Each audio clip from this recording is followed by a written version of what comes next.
Assalamualaikum warahmatullahi wabarakatuh. Saya Zainur Ilham dengan NIM 2430 2021 2006 7. Saya berasal dari prodi PGSD angkatan 2024. Di sini saya akan menerangkan atau menjelaskan chapter book saya yang berjudul Pancasila di Era Disrupsi. Pancasila adalah ideologi bangsa Indonesia yang berperan sebagai dasar negara dan pandangan hidup bangsa. Di era disrupsi, dengan kemajuan teknologi, globalisasi, dan perubahan sosial yang cepat, Pancasila tetap menjadi kompas dalam menjaga identitas dan kesatuan bangsa.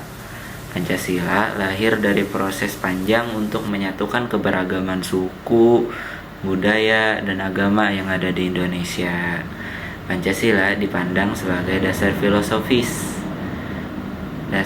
filosofis bangsa yang mencakup 5 nilai utama, yaitu ketuhanan, kemanusiaan, persatuan, kerakyatan, dan keadilan sosial.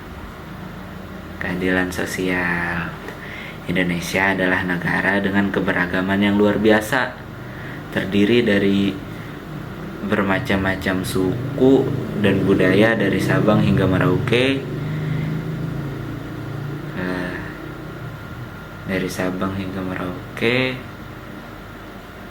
Oleh karena itu, para pendiri bangsa merumuskan Pancasila untuk mempersatukan masyarakat yang beragam ini dalam sebuah ideologi yang inklusif dan mampu menyatukan perbedaan. Pancasila lahir dalam konteks perjuangan bangsa melawan penjajahan. Pada sidang BPU PKI, Soekarno mengusulkan 5 sila yang kemudian diterima sebagai dasar negara Indonesia.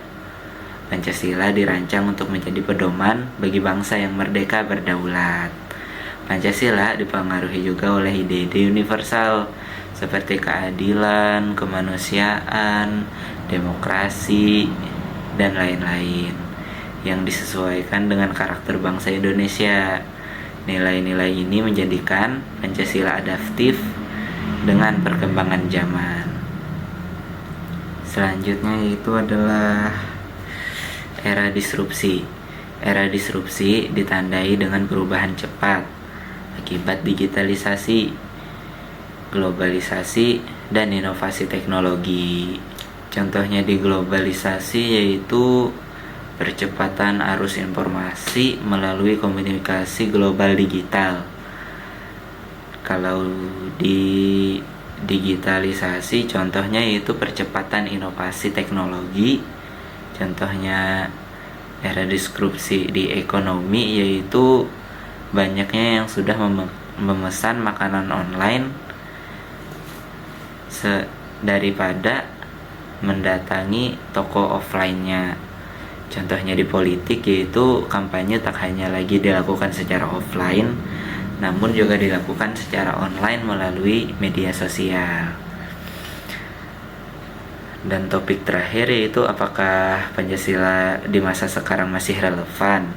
Kalau menurut saya sendiri seharusnya masih relevan, karena sebagai filter dalam menghadapi tantangan global, menjaga moralitas dan jati diri bangsa, menekankan pentingnya penguatan nilai-nilai Pancasila oleh generasi muda untuk mendukung kemajuan Indonesia di tengah derasnya arus globalisasi.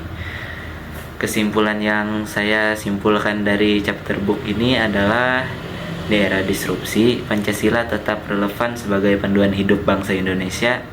Nilai-nilainya harus terus diamalkan oleh generasi hadapan untuk memastikan Indonesia tetap bersatu, kuat, dan berdaya saing di masa depan. Sekian dari saya, mohon maaf jika ada salah kata. Terima kasih.